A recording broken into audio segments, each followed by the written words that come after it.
મને છલ છિદ્ર અને કપટ ગમતા નથી. મને તો નિર્મલ માણસ હોય ને એ વધારે ગમે છે. નિર્મલ મન જન સો મોહી પાવા, મોહી કપટ છલ છિદ્ર ન ભાવા. મને તો નિર્મળ માણસ હોય, હાવ શુદ્ધ હોય એવો માણસ ગમે છે કહે છે. એટલા માટે સંતો પણ કહે છે એક હશે તો આબરૂ પડશે ભાઈ, ડાકવું કપટ એક હશે તો આબરૂ પડશે ભાઈ, ડાકવું કપટ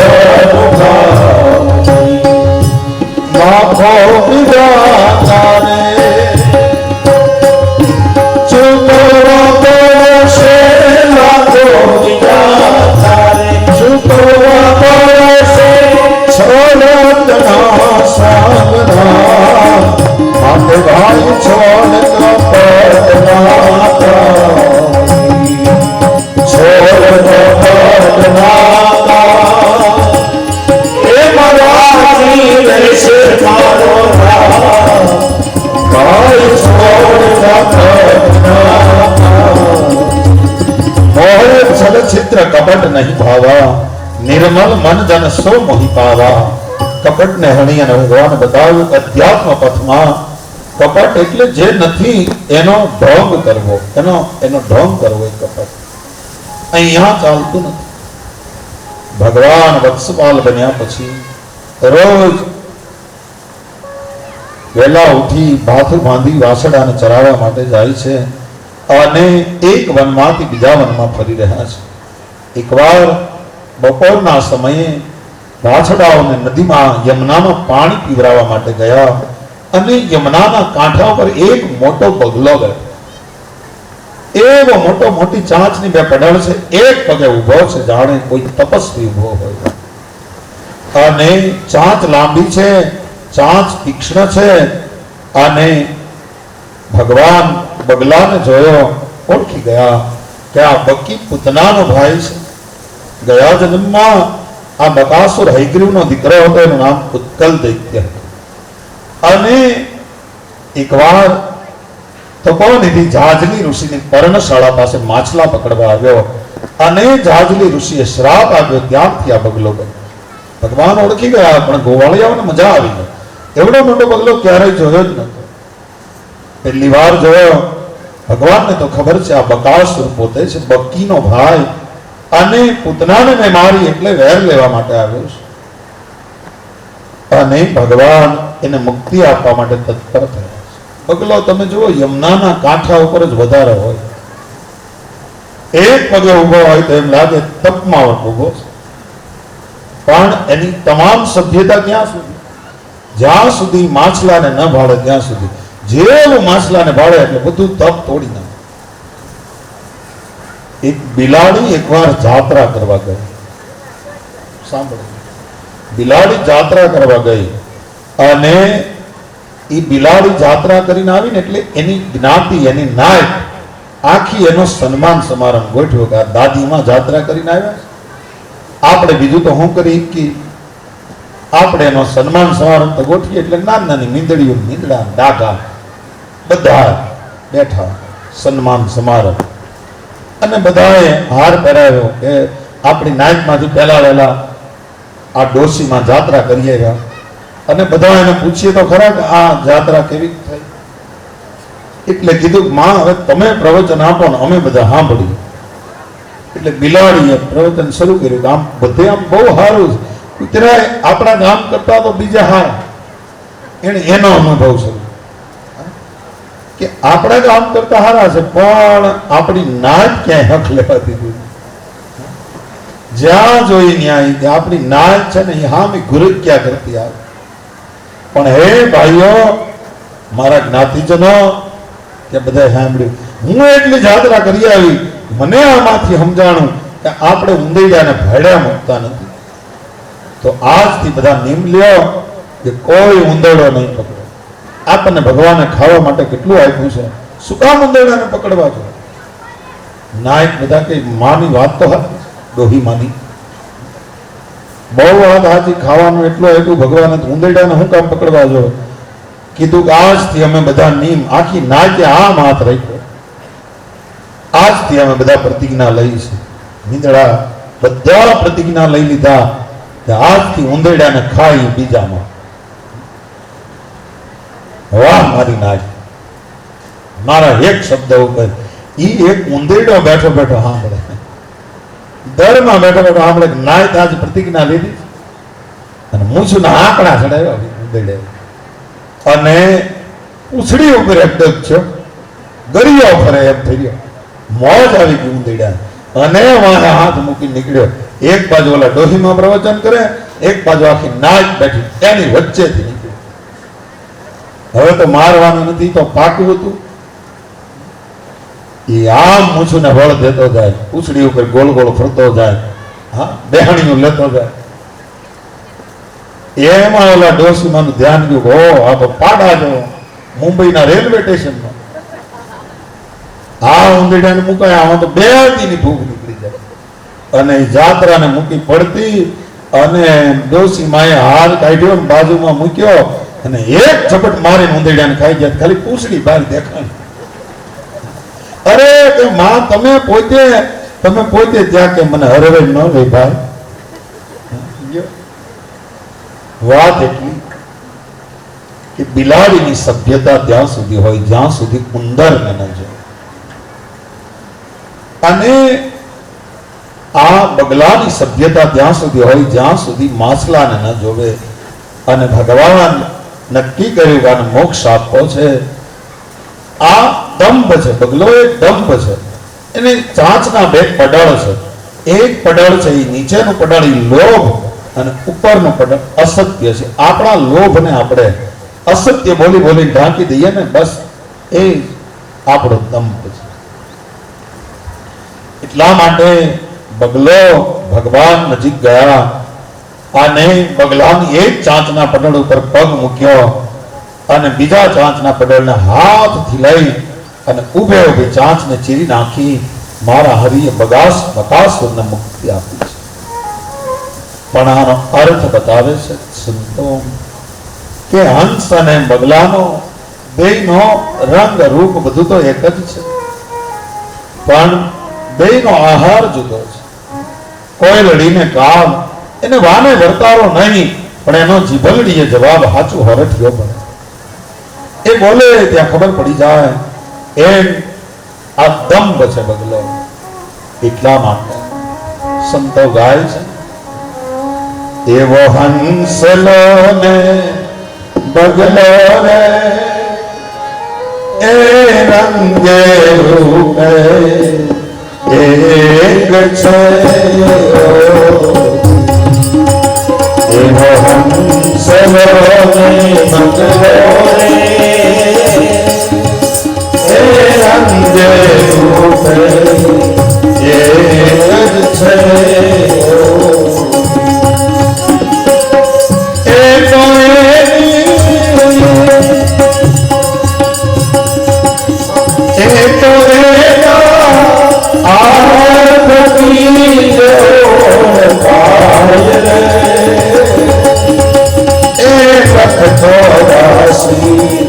नहीं तो ये बात मन ओढ़ता बिना भावना तेरा नहीं तो आ लोभ અને અસત્ય એ દંભ છે. અને લોભ ક્યાંથી આવે? અસત્ય તો મોટું પાપ છે, પણ લોભ ક્યાંથી આવે છે? ગીતામાં ભગવાન કહે છે અર્જુનને, અર્જુન કામ એષઃ ક્રોધ એષઃ લોભ એષઃ રજોગુણ સમુદ્ભવ. આ બધું રજોગુણમાંથી આવે છે. અને રજોગુણ ક્યાંથી આવે છે?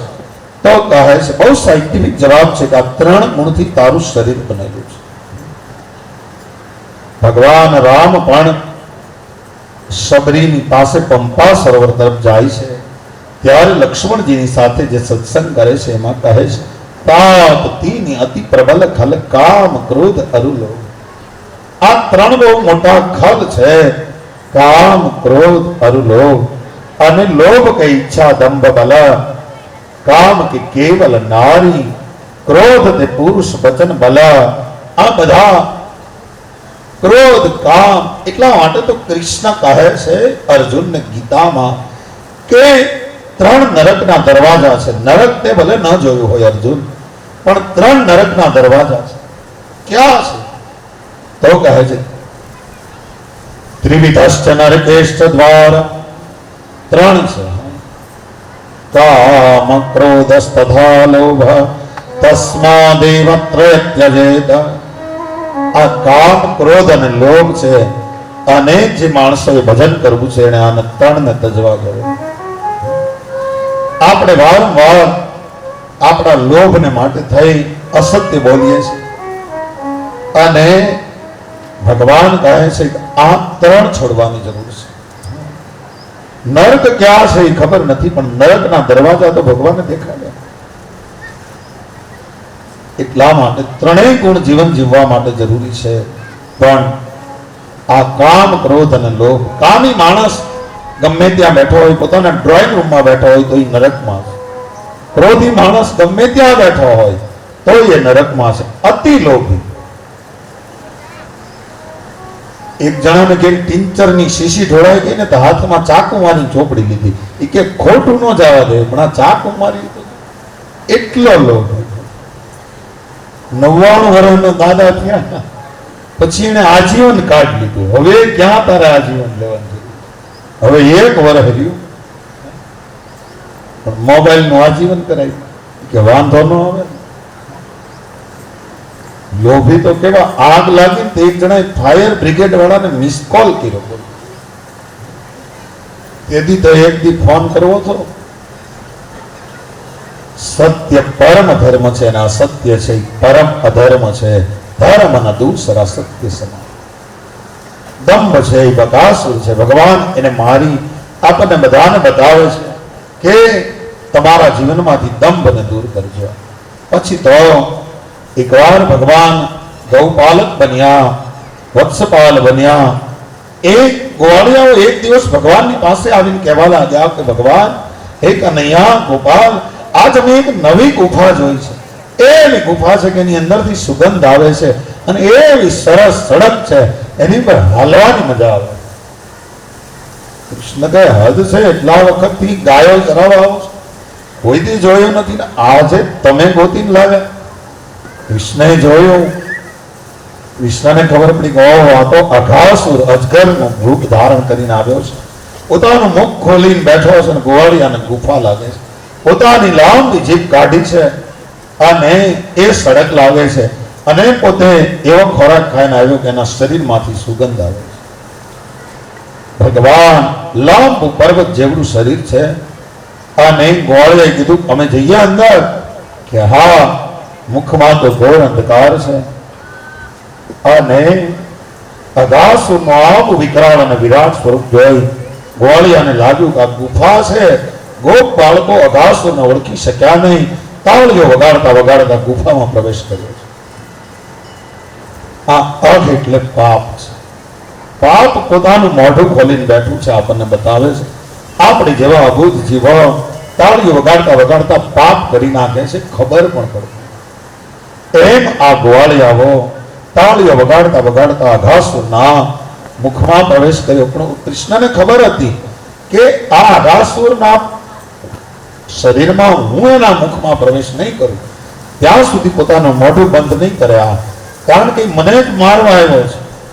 એટલે ગોવાળિયા ભલે ઘડીક રમતા, એટલે ઘડીક રમવા દીધા. કારણ કે ગયા જન્મમાં આ અઘાસુર છે એ શંખાસુર નામનો દૈત્ય હતો ને અઘાસુર એનો દીકરો હતો.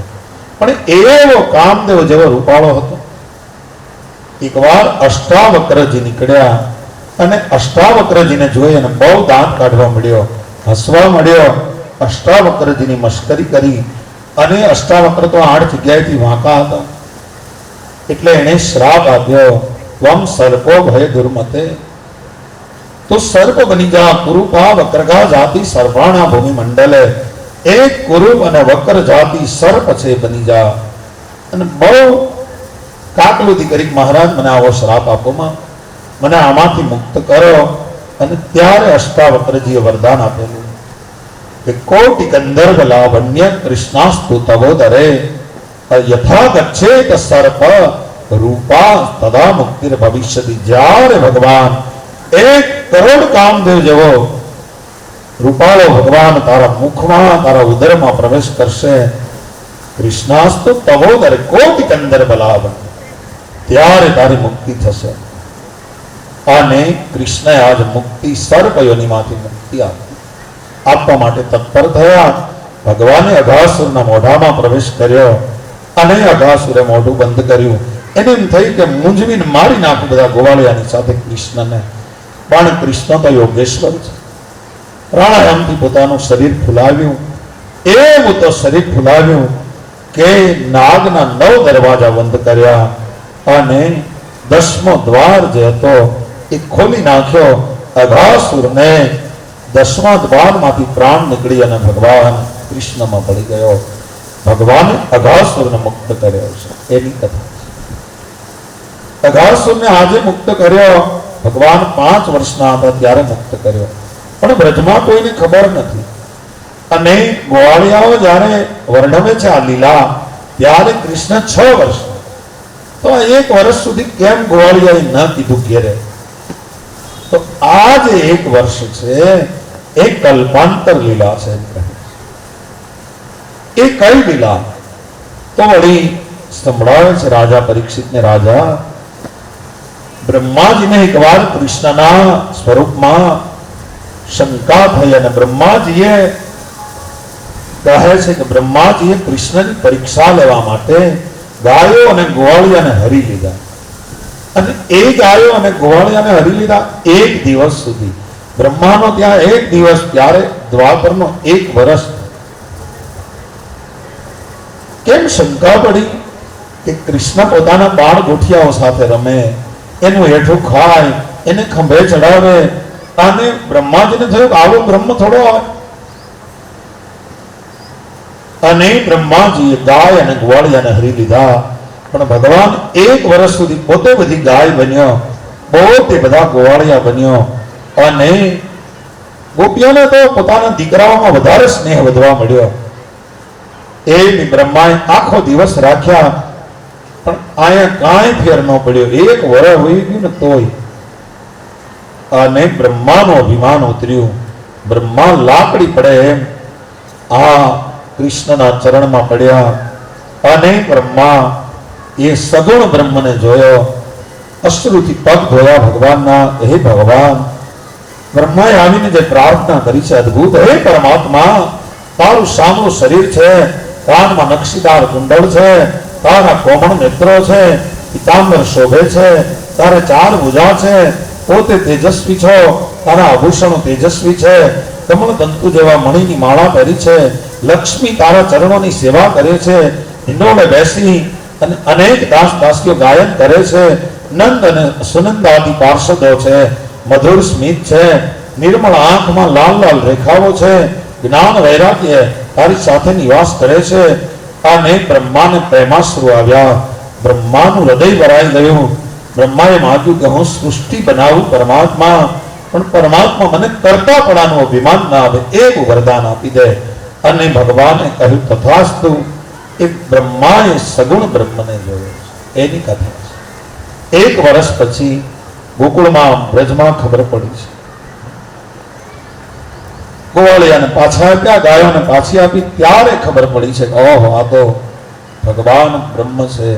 અને 1 વર્ષ સુધી બ્રહ્માની પાસે રહ્યા. એ કલ્પાંતર લીલા. પછી તો એકવાર ભગવાન ગાયો ચરાવવા માટે ગયા, ત્યારે દૂર દૂર નીકળી ગયા. ગોવાળિયાને બહુ ભૂખ લાગી. અને ગોવાળિયાઓ કહે છે કૃષ્ણ, અમને બહુ ભૂખ લાગી છે. આ તાડના ઝાડ ઉપર બહુ મોટા ફળો થાય, પણ એક ધેનુકાસુર નામનો અસુર છે, ગધેડો, એ અમને ખાવા દેતો નથી. જેવા ફળ પાડીએ અને તરત જ એ આવી હુંકતો આવે, અમને મારે. ભગવાન કહે ગોવાળિયાઓ, ભાંડીર વડ જાઓ, ત્યાં આપણા ભાત પીંગાડ્યા છે. દહીં તણા, ઘી તણા, ઢેબરા, કઢિયેલ દૂધ છે, પીવો. અને અહીંયા અમારે તાડના ફળ ખાવા છે. ભગવાન કહે તો એ ખવડાવું, મને કાંઈ વાંધો નથી, કારણ કે આ દુનિયામાં ફળ ઉપર કોઈનો અધિકાર નથી, જળ ઉપર કોઈનો અધિકાર નથી, અને સ્થળ ઉપર કોઈનો અધિકાર નથી. દાવ દાદાને કીધું, દાવ દાદા અહીંથી થોડે દૂર એક વન છે, ત્યાં તાડના મોટા ફળ થાય છે અને ગોવાળિયાને ખાવા છે. તમારા બાહુબળની કોઈ સીમા નથી, જાઓ. પેલો ધેનુકાસુર ગધેડાનું રૂપ ધારણ કરીને આવે તો એને દંડ આપજો, ગોવાળિયાને તાડના ફળ ખવડાવો.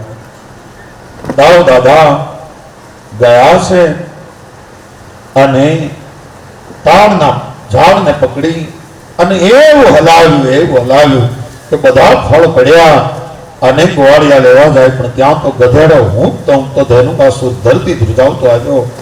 પાછલા પગથી બલરામજીને લાત મારવા છાતીમાં જાય, પણ દાવ દાદાએ બંને પગ પકડી લીધા, ફેરવ્યો ગધેડાને આકાશ મંડળમાં અને તાડના થડની સાથે એટલી વાર ફટકાડ્યો કે ધેનુકાસુરને દાવ દાદાએ મુક્તિ આપી દીધી છે. પણ ત્યાં તો કોષ્ટારો ભેદંત સર્વ સંરબ્ધ હાથ બાંધવા, એના બધા બંધાઓ, એના આખી ફોજ આવી દાવ દાદાની સાથે યુદ્ધ કરવા, અને બલભદ્રજીએ એ બધાને પણ હણી નાખ્યા અને ધેનુકાસુરનો ઉદ્ધાર થયો. સર્વ ગોવાળિયાએ દાવ દાદાની જય જયકાર કર્યો છે. બોલે બલભદ્ર ભૈયા કી જય. કોણ છે આ ધેનુકાસુર? ધેનુ એટલે ઇન્દ્રિયો, ક એટલે વિષયજન્ય સુખ, અને આ દેહાધ્યાસ છે એ જ ધેનુકાસુર. આપણે ગધેડો કેવો રૂપાળો હોય, ધોળો ફૂલ હોય, પણ નમણ્યો ન હોય જરા. એવી રીતે આપણે ગમે એટલા આપણા શરીરને ચોખ્ખું રાખીએ, પણ અંદરથી જો મલિન તત્વ ભર્યું હોય તો, અંદર આપણને વાસના ભરી હોય તો, અંદર આપણને કોઈની પ્રત્યે રાગ જન્મ્યો હોય તો, એટલા માટે માત્ર બહારથી ચોખ્ખું થવું એ અધ્યાત્મમાં પૂરતું નથી. અંદરથી પણ મલિનતાને દૂર કરવી એ ધેનુકાસુરનો ઉદ્ધાર છે. એ દેહાધ્યાસ. આપણે આપણા શરીરને બહુ સારું રાખીએ, એ કાંઈ પાપ નથી. એને કાંઈ કોઈ શાસ્ત્રમાં એમ નથી કીધું કે તમે પાવડર ન ચોપડો, કોઈ શાસ્ત્ર એમ નથી કીધું કે આપણે રૂપાળા ન લાગીએ. બધાએ આપણને છૂટ આપી છે, પણ સાથે સાથે આંતર તત્વ પણ શુદ્ધ હોવું જોઈએ. પણ આપણે બહાર વિજ્ઞા કર્યા, ધોળા વાળ હોય તો કાળા કરીએ, કાળા હોય તો ભૂરા કરીએ, ભૂરા હોય તો લીલા કરીએ. કેટલા પ્રકારના ફેશન આવી, પણ સંતો કહે છે હું કરતો હાલી નીકળીમાં, હુંમાં નથી હારું, એક લોટ પાણીનો લાડવો મૂકશે, બાકી બધું કરવાનું. 7 માળમાં તે મહેલ ભલે બનાવ્યા, ફર્નિચર બનાવ્યું, ન્યારું, પણ એક કહે છે 7 વેતનો સાસરો તારો, બાકી બધું કરવાનું. ધેનુકાસુર એ આપણો દેહાધ્યાસ છે, અને એટલા માટે સંતો ગાય છે કે જાણે મારું મકાન કર્યું તે તો રંગ ને રોગા, જાણે કાયમ લીધું છે વેચાણમાં, તારે દેવું વાળાના શાને કરે છે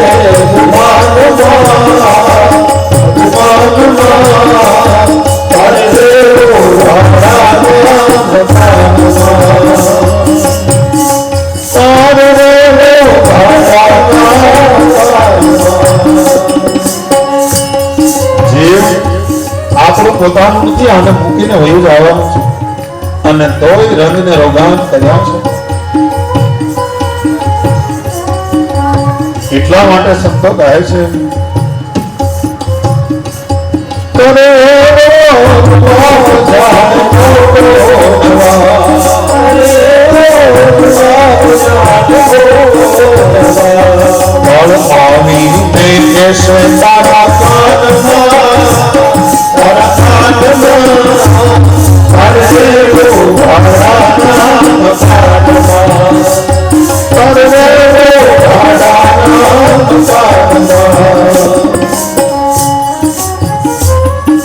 આપણે રૂવાબ કરીએ પણ કાન જીવડા રહેજે તૈયાર થઈ, હવે તારી ચિઠ્ઠીઓ આવી ગઈ.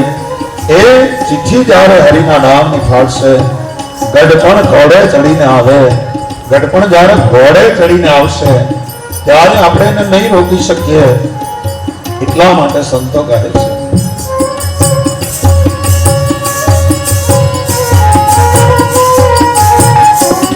આસો હુકમ નાનો નહીં ચાલે બાનો, આસો હુકમ નાનો નહીં ચાલે બાનો, તારું દાપણ નહીં આવે તારા કામમાં, તારા કામમાં અરે ઓ મારા નામ તારે ઓ મારા નામ સાધમાં જીવ સાને છે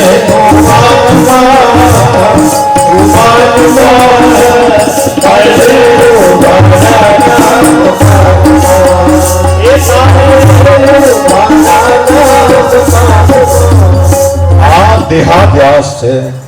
અને ગધેડો તમે જો, એ જ ગધેડો બહુ રૂપાળો ધોળો ફૂલ હોય, પણ તમે કોઈ દે સાંભળ્યું કે ગધેડાનો ફોટો કોઈએ મઢાવીને પોતાના ડ્રોઈંગ રૂમમાં મૂક્યો હોય? ગધેડાનો ફોટો કોઈ મઢાવીને પોતાના ડ્રોઈંગ રૂમમાં, ઘોડાના હોય હાથ ઘોડા, કોઈ મગજમાં ભરાવી દીધું કે હાથ ઘોડાના ફોટા મૂકો એટલે તમે પૈસા વાળા થઈ ગયા. એ ફોટો જ રહે, બીજું કાંઈ રહેતું નથી. એમ આવે નારાયણ હોય તો પૈસો આવે, તો લક્ષ્મી આવે, કારણ કે લક્ષ્મી નારાયણનો પડછાયો છે. આપણે એમ કહ્યું હું કાંઈ ખોટું નથી કરતો, અમે તો લસણ ડુંગળી નથી ખાતા, અમે તો બહુ ધ્યાન રાખીએ બધું, પણ લહણ ડુંગળી આપણે ન ખાઈ અને કોકના રૂપિયા ખાઈ જાય તો? હા, પાણીને અમે હાથ ગણે ગાળીને પી, પણ કોકનું લોહી પી જાય તો? એટલે આ ધર્મ છે, આમાં બધું પેરેલલ ચાલવું જોઈએ. પણ એ જ ગધેડો તમે કચ્છની ધરતીમાં વયા જાઓ અને દાદા મેકરણ જેવા સંતનો ભેટો થઈ જાય તો એ ગધેડો પોતાના આપણા ઘરમાં નહીં પણ પૂજાના મંદિર સુધી પહોંચી જાય. વિચારો, સદગુરુની આ તાકાત છે, ગધેડાને પણ પૂજાના ઓરડા સુધી પહોંચાડી. આ આપણો દેહાધ્યાસ છે. અને ફળ તો મુક્ત થયા, હવે જળને પરમાત્માને મુક્ત કરવું છે. કાલીય દમન કરીને અને પછી કંસને મારીને સ્થળને મુક્ત કરવું છે. અને એટલા માટે ભગવાન જળને મુક્ત કરવા માટે હવે મનોરથ કર્યો છે. સાંભળ્યું? પણ જળમાં કોણ છે? જળમાં કાલીય નાગ છે. અને કાલીય નાગ એ કહે છે કે કાલીય નાગને જો મારવા જાય અને કાલીય નાગ એમ કે દાવ દાદાને આવીને કે દાવ દાદા મને તમારો ભાઈ મારે છે, અને દાવ દાદા તો શ્રેષ્ઠ છે, એની રૈયત છે કાલીય, અને બલભદ્રજી એમ કે રહેવા દે કનૈયા, તો મૂકી દેવા પડે. એટલા માટે થઈ અને કૃષ્ણ કહે કે દાવ દાદા જેથી ન આવે ગાયો ચરાવવા, તે દી આ કાલીયાનો વારો છે. પણ દાવ દાદા રોજ આવે, દાવ દાદા કોઈથી ન આવે એવું બને નહીં ને. એટલે કૃષ્ણએ એક ઉપાય કર્યો, હા, કે શું કરવું હવે. એકવાર આ ગધેડાને માર્યું ને દાવ દાદાએ, એટલે યશોદાજીને કહેવા લાગ્યા, માં કાલે મોટા ભાઈ ગધેડાને મારી નાખ્યો.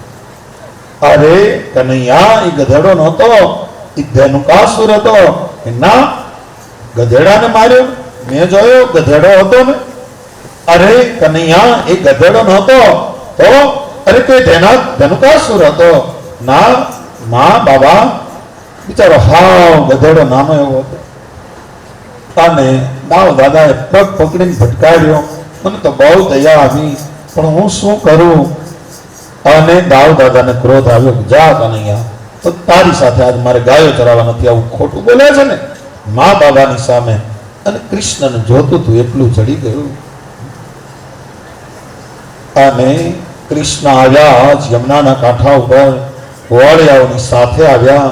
થોડી વાર થઈ, પોતાની માથેથી ફાળિયું ઉતાર્યું, એનો બનાવ્યો દડો, હાથમાં લાકડી તો હતી, અને ગેડી દડાની રમતનો પ્રારંભ કર્યો.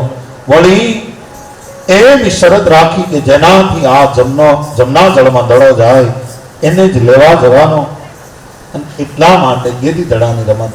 પણ એવો આ ધરો હતો, કેટલી વાર ગાયો આ ધરાનું પાણી પી જાય મરી જાય, કૃષ્ણ વળી પાછી એને જીવતી કરે, વળી આવો મરણને શરણ થાય, વળી પાછા ભગવાન એને જીવતા કરે. અને અગ્નિની જેમ કાંઠા ઉપરના વૃક્ષોનો નાશ કરી નાખ્યો એવો ધરો. માથેથી પક્ષી ઉડે અને ખાલી આની હવા લાગી જાય તોય પક્ષી મરી અને પડી જાય એવો કૃષ્ણ કટિબદ્ધ થયા એવા ધરામાંથી કાલી અને કાઢવા. ગેદી દડાની રમત માંડી. માથે ફાળ્યું તો હતું જ, દડો બનાવ્યો, હાથમાં લાકડી હતી. અને રમતા રમતા ઓળિયાએ દડાને ફટકાર્યો. 2-3 વાર દડો આમ તેમ ગયો. બધાની પાસે જુદો જુદો દડો જવા લાગ્યો અને કૃષ્ણની પાસે આવ્યો. કૃષ્ણએ એવો ફટકો માર્યો કે દડો જમનાના જળમાં પડ્યો અને દડો તળી ગયો. મને એક વાર કથામાં એક ભાઈ કીધું, દડો તો ઉપર નો લે, તરે નહીં દડો. મેં કીધું કાંઈક કારેક ભાગવત ખોલ, તેથી પ્લાસ્ટિકના દડા નહોતા એ ઉપર તરે ને તો ઉપરથી લઈ લે. અમારે કૃષ્ણને તળીએ મોકલવાનું કોઈ આમાં નક્કી નથી, અમને કાંઈ મજા આવતી નથી. કીધું ભાઈ, કપડાનો દડો હતો એટલે એમાં પાણી ભરાય એટલે તળીએ જાય. એટલા માટે કૃષ્ણ કહે હું લઈ આવું, હું લઈ આવું. ગોવાળિયા કે ભાઈ ફાળિયાની ક્યાં તાણ છે, બીજું ખોલીએ, બીજાનો દડો બનાવીએ, પાછી રમત શરૂ કરીએ. કે નહીં, હું જાઉં. ગોવાળિયાઓ રોકે, નથી જવું, અંદર નાગ છે કે હું પોતે નિયમનો ભંગ કરું એ ન ચાલે. ગોવાળિયાએ કહ્યું ઝેર છે ત્યાં. કૃષ્ણએ કહ્યું કે એના મોઢામાં ઝેર છે ને ગોવાળિયા, તો મારા મોઢામાં મેં માસી પૂતનાનું પીધું છે, મારા મોઢામાં ઝેર છે, મને જવા દો. અને કૃષ્ણ કદંબના ઝાડ ઉપર ચડ્યા.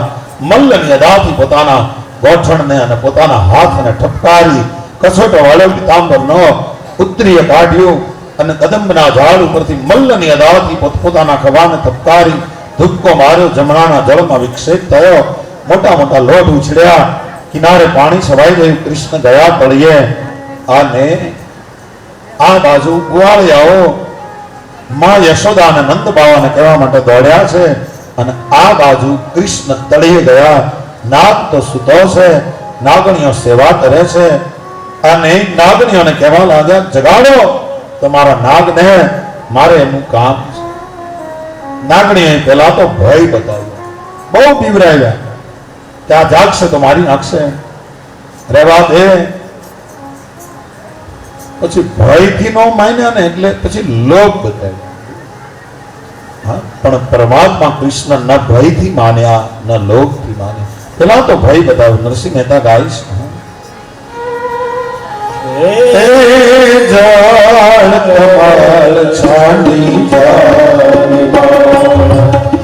સ્વામી અમારો જાગશે, જાગશે તને પારશે, મને બાળ હત્યા રાખશે, એ જાળ કમળ છાડી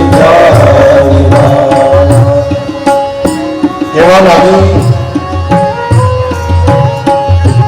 કાહે કાળક તું માર્ગ ધોયો, કાંતારા મેરી વડાલ્યો, નિશ્ચય તારો કાળજ ફૂટ્યો, અહીંયા તે સિદ્ધ આવ્યો, હે જાળ કમળ છાડી. કૃષ્ણ કહે છે નાગણી, હું નથી માર્ગ ભૂલ્યો, નથી મારા વેરીએ વળાવ્યો, હું તો મથુરા નગરીમાં ઝૂલતું રમતા નાગનું શીશ હાર્યો. ત્યારે નાગણીઓ કહે છે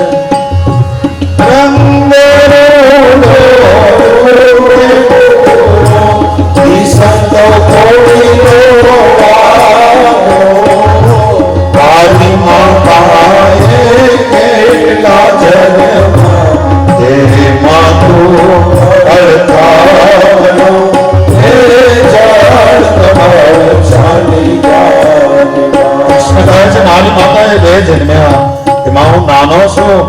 જગાડ તારા નાગને, મારે એને મળવું છે. ભય ચાલ્યો નહીં, હવે લોક બતાવે. નાગણી લોક બતાવે છે. નાગ પત્નીઓ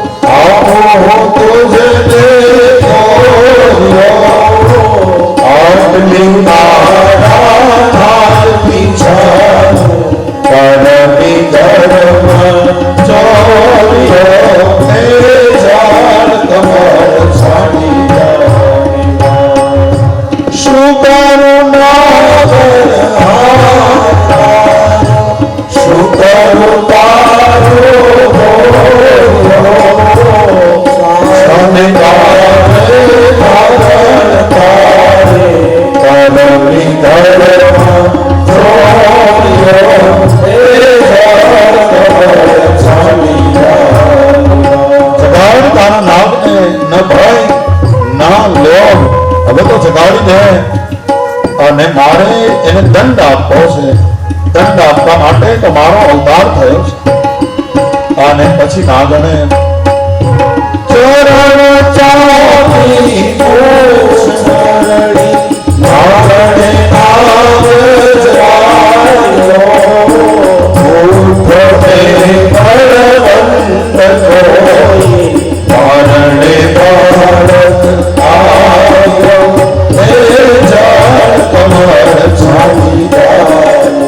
નાગને જગાડ્યો. કાલિયાની સામે કાલિય છે. એક કાલિય નાગ છે, એક કાળિયો ઠાકર છે. અને નાગ જાગ્યો. કૃષ્ણને ફેણ મારવા માટે જાય.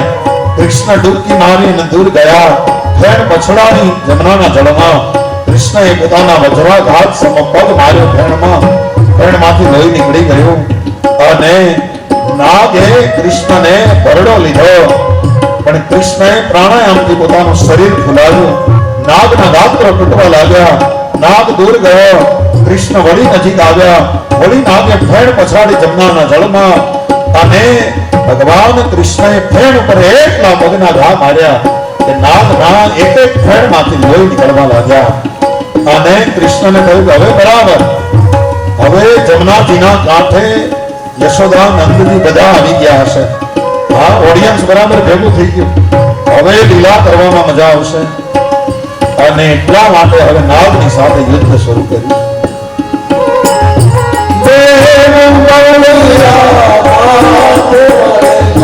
કૃષ્ણએ કાળીનાગ કાંધ્યો સહસ્ર ભેરા ભોરે છે ધન ગાજે આદ્યો હે જળ કમળ ચાલી જાય. ભેણમાંથી લોહી નીકળે.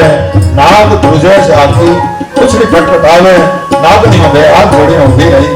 કૃષ્ણ નાગની ફેણ ઉપર પદાર્પણ કર્યું. અને નટરાજે ત્યાં નૃત્ય શરૂ કર્યું. નાગને બહાર લઈને આવ્યા. દેવતાઓએ પુષ્પની વૃષ્ટિ કરી. ગોકુળવાસીઓ વ્રજવાસીઓ કૃષ્ણને વધાવ્યા. યશોદાનો જીવ શાંત થયો. નંદ બાવાને પણ આનંદ થયો. અને સૌએ જય જયકાર કર્યો. કૃષ્ણ ભગવાન કાલિયાનો નિગ્રહ કર્યો. અને હવે તો નાગની પત્નીઓ પણ ભીખ માંગે છે. ભાગવતે મંત્ર લખ્યો, ન્યાયો હિ દંડ કૃત કિલ વિષયસ્મિન તવાવતાર ખલ નિગ્રહાય રિપો સુતાનામ અપિ તુલ્ય દ્રષ્ટિ તત્સૈદમં ફલમેવાનુશંસનમ અનુગ્રહોયં ભવત કૃતો હિનો દંડો સતો તે ખલુ કલ્મષાપહમ યદ છંદસુ તત્વં મનુષ્ય દેહિનમ ક્રોધો વિતેન્દ્રુગ્રહ એવ સંમત. હે ભગવાન, તવાવતાર ખલ નિગ્રહાય, તારો અવતાર ખલનો નિગ્રહ કરવા માટે થયો છે. અમારા સર્પને છોડી દે. અમે બે હાથ જોડી તારી પાસે ભીખ માંગીએ છીએ. અને નાગણીઓએ વિલાપ કર્યો છે. બે હાથ જોડીને પરમાત્માની પાસે નાગનું જીવન માંગ્યું છે. હે ભગવાન, દંડ અમને આપ્યો. અમને તમે કહેશો એમ કરશો. તમારો દંડ પણ કલ્યાણકારી છે. અમારા ઉપર મોટો અનુગ્રહ કર્યો. તમે અમને દર્શન આપ્યા. એ જ અમારા માટે મોટો પ્રસાદ છે. એટલે નાગણીઓ હવે વિલાપ કરીને કહે છે, દેવ કર જોડી વિનવો સ્વામી, મુકો અમારા અમે અપરાધી થાય નવલ ભગવંત ને એ જાણ કમર ચાલી જાય ભાઈ સગમો વિરે કૃષ્ણ મેરે વધાર્યા નરસૈયા નાથા પાસે નાગને નાગ છોડાવ્યો એ જાણ કમર ચાલી જાય। ભગવાન નાગને છોડાવ્યો, નાગને ભગવાને વરદાન આપ્યું, જા નાગ અહીંથી ઓખા મંડળ દ્વારકાની પાસે રમણક દીપ છે ત્યાં ચાલ્યો જા, હું દ્વારકાધીશ બનીશ ત્યારે આપણે મળશું, તારા નામ ઉપરથી એક ભગવાન શિવનું પણ સ્થાપન નાગેશ્વર નાગ થશે। અને નાગ કહે હું ક્યાં જાઉં ભગવાન, મને ગરુડનું બીક લાગે છે। પરીક્ષિતને પ્રશ્ન થયો, મહારાજ કેમ નાગને ગરુડની બીક લાગે છે? આ કથા કઈ છે? એટલે નવી કથા કે કશ્યપને ઘણી બધી પત્નીઓ છે, એમાંથી એક પક્ષીઓની માતા અને એક નાગની માતા છે। એક નું નામ વિનતા છે અને બીજીનું નામ કદ્રુ છે। બે પત્નીઓ એકવાર શરત લગાડી કે સૂર્યના ઘોડાનો રંગ કેવો છે? અને નાગની માતાઓએ કીધું કાબર ચિત્રો છે, પક્ષીઓની માતાએ કીધું સફેદ રંગના ઘોડા છે। એટલે હતા તો સૂર્યના ઘોડા સફેદ રંગના, પણ નાગ અને એવા વિકળાય કે લાગ્યા કાબર ચિત્રા, એટલે નાગની માતા જીતી ગઈ। અને શરત તો એવી હતી કે જે હારે એને બીજીની દાસી બનીને રહેવાનો, એટલે પક્ષીઓની માતા દાસી બની। એ પક્ષીઓમાં સૌથી મોટા ભાઈ ગરુડને ન ગમ્યું, એટલે ગરુડે તપ કર્યું અને ભગવાન નારાયણને પ્રસન્ન કર્યા। ભગવાનને કહે, ભગવાન હું વૈષ્ણવ છું, તમારું વાહન છું, હું કોઈ હિંસા ન કરું, પણ મારે નાગને અભિમાન દૂર કરવું એટલા માટે મને થોડોક સમય માટે નાગ ખોરાક તરીકે આપો। ભગવાને કીધું તથાસ્તુ। પછી તો ગરુડ જ્યાં ભાળે ત્યાં નાગને મારી નાખે, જ્યાં ભાળે ત્યાં નાગને મારી નાખે। અને નાગ ગરુડથી બહુ ડરે છે, અને આ એવો ધરો છે કે અહીંયા ગરુડને એક સોભરી નામના ઋષિએ શ્રાપ આપેલો કે આ ધરામાંથી તું જીવને પકડીશ ને ત્યારે તારું મૃત્યુ થઈ જશે, એટલા માટે ગરુડ આ ધરામાં આવી શકતા નથી, એટલા માટે નાગ અહીંયા પડ્યો છે। ભગવાને કહ્યું કે નાગ તારા માથા ઉપર મેં પગ મૂક્યો અને તું પણ હવે વૈષ્ણવ થયો, મારા પગના નિશાન તારા કપાળમાં પડ્યા, ગરુડ પણ વૈષ્ણવ છે, હવે તને કાંઈ નહીં કરે, તું રમણક દીપમાં જા। નાગ ત્યાંથી ઓખા મંડળમાં આવ્યો છે। વિચારો, ગરુડ અને સર્પ બેયના સ્વભાવ જુદા જુદા છે, વિચારજો બરાબર। આ કથા મારી અને તમારી છે, આપણા જીવનને સ્પર્શે। ગરુડ આકાશમાં ઉડે અને સર્પ જમીનમાં ખાડો કરે, ગરુડ અજવાળું કરે, અજવાળામાં જાય, સર્પ ઊંડાણમાં અંધારામાં જાય, બેયના સ્વભાવ જુદા। એમ આપણા શરીરમાં નાભી છે ને મણિપુર, ત્યાંથી એક પ્રાણ ઊંચો આવે એ ઉદાન વાયુ છે, એક પ્રાણ નીચે જાય અપાન છે, એક નાગ છે, બીજો ગરુડ છે। એક નીચે જ જાય નાભીથી ભોગ માટે એ પ્રાણને ભગવાને રાખ્યો, અને એક ઉપર આવે એને યોગ માટે રાખ્યો। બે કોઈથી ભેગા જ ન થાય, એક આમ જાય એક આમ જાય, બેની દિશા 36 નો આંકડો। પણ ભગવાન કૃષ્ણ યોગેશ્વર છે, પગની એક થપાટ મારે, આપણા જેવાને માત્ર સ્પર્શ કરે, અપાનને ઉદાનને બેયને ભેગા કરી દે, ગરુડ અને સર્પ અને બેયને મૈત્રી કરાવી દે, એવા ભગવાન યોગેશ્વર છે। એની આ કથા, અપાન અને ઉદાનની એકતાની આ કથા છે। એટલા માટે તમે જુઓ, કૃષ્ણએ ભયથી પડેલી નાગ પૂજાનો વિરોધ કરી અને ક્રાંતિકારી શરૂઆત કરી છે। આ પણ વૈષ્ણવ છે, આને શું કામ આનાથી ડરો છો? એ પણ પોતાના જીવ માટે જ અહીંયા રહે છે, પોતાનો જીવ બચાવવા માટે બધાને કહ્યું. એટલા માટે જે ઓખામંડળમાં તો જેટલી દેવીઓ છે ને એના હાથમાં નાગ. હા, એ દ્વારકાની આજુબાજુમાં જે દેવીઓ એ બધાના હાથમાં નાગ. એ દ્વારકા, અને હજી ઘણા સંતો ગયા દ્વારકામાં ગોમતીમાં આજે નાગ રહે છે. અને એ કોઈ ભાગ્યશાળી હોય એને દર્શન થઈ જાય કાલી. આજ પણ સંતો એવું માને છે. એટલા માટે સંતો ગાય છે દેવીઓ માટે, માતાજી માટે ગાય છે. માડી તે તો કાળા રે સરપુનો કીધો કોરડો, માડી તે તો કાળા રે સરપુનો કીધો કોરડો, માડી કે તો વખડા વમને પાણી દર પૂકે મછરાવી ગાંધી થઈ ગળતી રે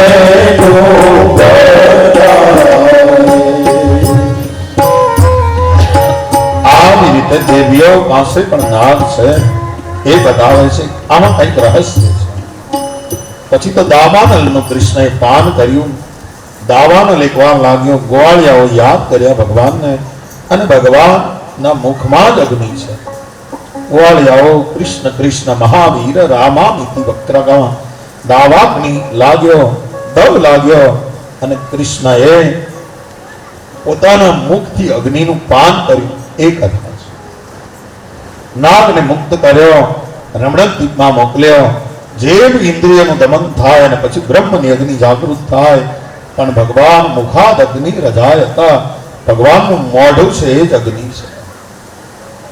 અને કારણનો હંમેશા કાર્યમાં લય થાય, અને કાર્યનો કારણમાં લય થાય. અગ્નિ કાર્ય છે, એનું કારણ તો મુખાદ અગ્નિ ભગવાનનું મોઢું છે. આનંદના ગરબામાં પણ વલ્લભ ભટ્ટ લખે છે, વાડ વહની નિવાસ મુખ માતા પોતે માં, અને તૃપ્તે તૃપ્તે ગ્રાસ માત જગન જોતે માં. માનું મોઢું છે એ જ વાડવ વહની નિવાસ, એ જ અગ્નિ છે. અને અગ્નિ તો કાર્ય છે, એનો લય થાય છે આ ભગવાનના મુખમાં. એટલે ભગવાને દાવાનળનું પાન કર્યું છે. વૃંદાવનમાં 12 માસ વસંત ખીલેલી રહે છે. આમ પણ ભગવાનની ભૂમિ બહુ રમણીય છે. પરંતુ ભગવાન વૃંદાવનમાં પધાર્યા અને વૃંદાવનની શોભા અતુલનીય બની છે. નદીઓ, સુંદર જળ, એમાં ખીલેલા કમળો, ચારે બાજુ હરિયાળી ધરતી, વૃક્ષો, પક્ષીઓ, ગાયો, ગોળિયાઓ, આ સર્વ દ્રશ્યોથી વૃંદાવન અધિકાધિક સુંદર લાગે છે. આવા વૃંદાવનમાં ભગવાન ગાયો ચરાવવા માટે જાય ત્યારે એક પ્રલંબાસુર નામનો ગોવાળિયાનો વેશ ધારણ કરી અને અસુર આવ્યો. ગોવાળિયાઓની સાથે રમત માંડી અને એકબીજાની પીઠ ઉપર લઈ અને જવાના. એમાં બરાબર ગોવાળિયાનો વેશ ધારણ કરીને આવ્યો અને કૃષ્ણને પોતાની પીઠ ઉપર બેસાડ્યા. મિત્ર બનીને આવ્યો. મિત્રને મરાય નહીં એટલે ભગવાને માર્યો નહીં. અને કૃષ્ણને પોતાની પીઠ ઉપર બેસાડીને દૂર જવા લાગ્યો અને દોડવા લાગ્યો. કૃષ્ણને ખબર પડી કે આ પ્રલંબાસુર છે. અને ભગવાને પોતાનું મૂળ રૂપ પ્રગટ કર્યું. પણ ત્યાં તો પ્રલંબાસુરે પોતાનું મૂળ રૂપ પ્રગટ કરીને આકાશમાં ઉડવા લાગ્યો અને ભગવાને એક મુષ્ટિકાનો પ્રહાર કર્યો, પ્રલંબાસુરને મુક્ત કર્યો. એની કથા ટૂંકમાં આપી છે ભાગવત. આ પ્રલંબાસુર છે અંતઃકરણનો અધ્યાસ. એટલે ઇન્દ્રિય બળે પણ વળ ન છૂટે એવો આ પ્રલંબાસુર છે. દેહાધ્યાસ મટ્યો પણ અંતઃકરણનો અધ્યાસ મટ્યો નહીં. અને ભગવાને એને પણ ટાળ્યો. કારણ કે હવે ધીરે ધીરે રાસ મંડળમાં જવાનું, અને એટલા માટે એક એક દુર્ગુણોને ભગવાન નિર્મૂળ કરતા જાય છે. પછી તો ગ્રીષ્મ ઋતુ આવી અને ગ્રીષ્મ ઋતુનું નિર્ગમન થયું. ભગવાન 6 વર્ષની ઉંમર છે, સાંભળજો. અને એ પછી વર્ષા ઋતુ આવી. વર્ષા ઋતુનું વર્ણન ભાગવત કરે છે. અદ્ભુત વર્ષા ઋતુ આવી છે. અને વરસાદમાં કૃષ્ણ ગાયો ચરાવવા જાય, ધીરો ધીરો વરસાદ પડે, સાગર ગર્જના કરે, દેડકાઓ તમરાઓ અવાજ કરે, સંકીર્તન કરે, ધરતીએ લીલી ચાદર ઓઢી હોય એવું લાગે. વ્યાસ ભગવાન દશમ સ્કંદમાં વર્ષા ઋતુનું અદ્ભુત વર્ણન કરે છે. આ ઋતુમાં જીવજંતુઓની વૃદ્ધિ થાય, સૂર્ય અને ચંદ્રની પાસે આસપાસ ગોળાકાર વર્તુળો દેખાવા લાગે. વર્ષા ઋતુમાં નીલા રંગનું આકાશ વાદળોથી છવાઈ જાય, વાદળોથી સૂર્ય અને ચંદ્ર ઢંકાઈ જાય, જાણે પરમાત્મા 3 ગુણથી ઢંકાયેલો હોય એવું લાગે. સૂર્ય રાજા છે, પોતાની પ્રજા પાસેથી કર ઉઘરાવે પણ વ્યાજ સહિત પાછો આપી દે. હા, દયાળુ દુખીને જોવે અને એમ દિલ દ્રવી જાય. વીજળીના ઝબકારા થાય અને વીજળીના ચંચળ સ્ત્રીઓ હોય એવી વીજળી મોર કહું કે, અને ઝરણાઓ આમ તેમ બધે ફરે. જેમ અસંયમી માણસને યુવાનીમાં પોતાના બાપની સંપત્તિ હાથમાં આવી ગઈ હોય એવી રીતે ઝરણાઓ આમ તેમ દોડવા લાગે. વરસાદનો માર્ગ ગોવર્ધન ઝીલે, એને વ્યથા થતી નથી. ભક્તોનું ચિત્ત ભગવાનમાં જોડાઈને રહે ને દુઃખ થતા નથી. નિર્ગુણ દોરડા વગરનું જ્યારે મેઘધનુષ્ય દેખાય ત્યારે નિર્ગુણ બ્રહ્મ જેવું શોભે છે. લાલ રંગની છત્રીઓ, આ મશરૂમની ક્યાંક સફેદ રંગની છત્રીઓ દેખાય છે. રસ્તાની આજુબાજુમાં ઘાસ આવી ગયું, રસ્તા ઢંકાઈ ગયા છે. વરસાદ આવે ક્યારેક ભગવાન ઝાડની નીચે, ક્યારેક ગુફામાં વનભોજન કરી લે, નદીના કાંઠે શિલાઓ ઉપર વનભોજન કરી લે, ક્યાંક ઝરણા પોતાની જાતને છૂટું મૂકે, ક્યાંક ઝરણા બાંધી રાખે. આવી વર્ષા ઋતુ આવી છે અને વાદળની વરસી છે. કદાચ સરોવર છલી વળ્યા એવી વર્ષા ઋતુ આવી છે. અષાઢ ગંગુમય લુંબી અંબર વાદળ બેવડ ચોવડ જાય. દિવ્ય વર્ષા ઋતુ આવી છે અને ભગવાન ગાયો ચરાવવા માટે જાય એનું વર્ણન છે. પછી વર્ષાનું નિર્ગમન થયું અને શરદ ઋતુ આવી છે. સાંભળો, ભાગવત શરદ ઋતુનું વર્ણન કરે છે. સરિતાના નીર કાળા મટી અને ધોળા થયા, નિર્મળ થયા. શીતલ મંદ સુગંધ પવન વાઈ રહ્યો છે. વાદળા કાળા મટીને ધોળા થયા. પોતાનું સર્વસ્વ ગુમાવી દીધું હોય એવી રીતે વાદળાઓ આજ સફેદ બન્યા છે. વાતાવરણ શુદ્ધ બન્યું. ચારેય બાજુ પતંગિયાઓ ઉડે છે. શરદમાં કાદવ કીચડ ન હોય, વર્ષા ઋતુમાં તો કાદવ કીચડ હોય. અને શરદ ઋતુમાં તો કાદવ કીચડ પણ ન હોય. કમળો ખીલ્યા છે, ખાડાઓ સુકાણા. જેવી રીતે આપણો રોજ શ્વાસ સુકાય છે એવી રીતે જાત જાતના ઉત્સવનો પ્રારંભ થયો. સાધુ સંતોએ ચાતુર્માસ પૂરો કરી અને ચરે વૈતી પ્રારંભ કર્યો. ક્યાંક ઝરણા હજી વહે છે, ક્યાંક બંધ થયા છે, ક્યાંક આગિયાઓ રાતના તીજણા આજના ટપકા કરી ફરે છે. દિવસે ગરમી નથી થતી, રાત્રે ઠંડી નથી લાગતી. ચંદ્રમાનો શીતળ ચાંદની આ ચડાઈને આવે છે. એમાં શરદ ઋતુની પૂર્ણિમા આવી છે અને શરદ પૂનમના દિવસે ભગવાન વૃંદાવનમાં પ્રવેશ કર્યો છે. વાત સાંભળો, એક કદંબના ઝાડ નીચે ભગવાન ઉભા રહ્યા. પગની આંટી મારી, કમરથી ઝુકાવ્યું, ખભાને વામ બાહુ કૃત વામ કપોલો થયા છે. ભગવાન લલિત ત્રિભંગી થયા અને ડાબા ખભા તરફ મસ્તકને ઝુકાવ્યું.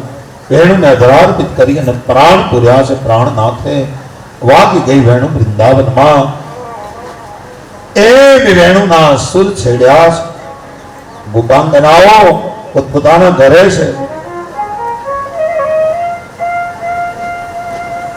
પણ ભગવાનની વેણુ વાગી. ગોપીઓએ પોતાના કાનથી વેણુને સાંભળી અને ભગવાનના દર્શન પોતાના હૃદયમાં કરવા લાગી. કમલાપતિના દર્શન. અને ઘરે બેઠા બેઠા એક ગીત ગાયું. એ ભાગવતમાં વેણુ ગીત છે. આવો એમનો આપણે આસ્વાદન કરીએ. કેવું છે વેણુ ગીત? ગોપીઓએ શબ્દ ચિત્ર આપ્યું છે. કેવા લાગે છે ભગવાન કૃષ્ણ? ગોપી બોલી છે, કેવા લાગે છે? બરહા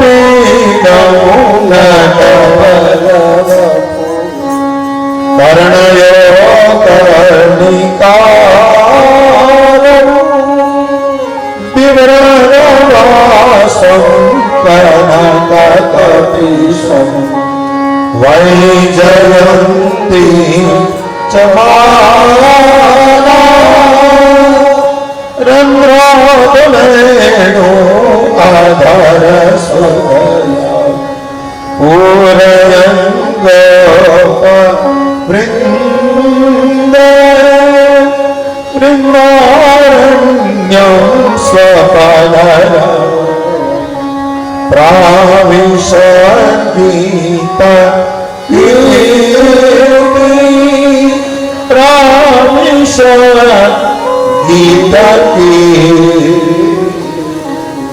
બરહા પીડમ છે ભગવાન મોર પીછનો મુગટ ધારણ કર્યો છે. મોર નિષ્કામ પક્ષી છે. ભગવાન આપણને બધાને કહે છે કે તમારા સત્તાના મુગટને હળવા લાગજો. કાનમાં કર્ણાયો કર્ણિકારમ, કાનમાં કરેણના ફૂલ નાખ્યા છે. સુવર્ણના જેવું પીળું પીતાંબર છે અને આજુબાજુમાં ગોવાળિયા ઉભા છે. રંધ્રાદ વેણુ અધર સુધયા, ભગવાને વેણુને અધરાર્પિત કરી છે અને વેણુ વાગી વૃંદાવનમાં અને ગોપીઓએ પોતાના કાનથી આ વેણુ સાંભળી, મનથી પહોંચેલી ગોપાંગનાઓએ વેણુને સાંભળીને જે ગીત ગાયું એ ભાગવતમાં ગોપી ગીત છે. આવો એનો આસ્વાદ કરીએ. ગોપીઓ આ વેણુ ગીતને સાંભળી અને જે પોતાની મનની અનુભૂતિ, પોતાના હૃદયની અનુભૂતિ છે વ્યક્ત કરે છે. ભાગવત લખે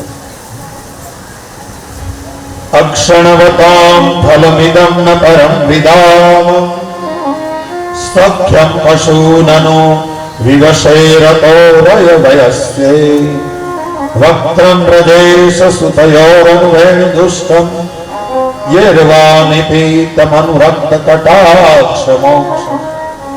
એક ગોપી બીજી ગોપીને કહે છે કે ગોપી, વૃંદાવનમાં વેણુ વગાડતા કૃષ્ણનું જેણે દર્શન નથી કર્યું એને પોતાની આંખનું ફળ નથી મળ્યું. આંખોનું ફળ છે કૃષ્ણ દર્શન. ભગવાન વન્ય સંપત્તિથી વિભૂષિત છે. મોર પીછ લગાડ્યું, વૈજયંતીની માળા પહેરી, કરેણના ફૂલ, ગુંજા માળા. ભાગવતમાં ઘણા વર્ણન છે પણ ભગવાનને ક્યાંય સોને રૂપે મઢ્યા હોય એવું વર્ણન નથી.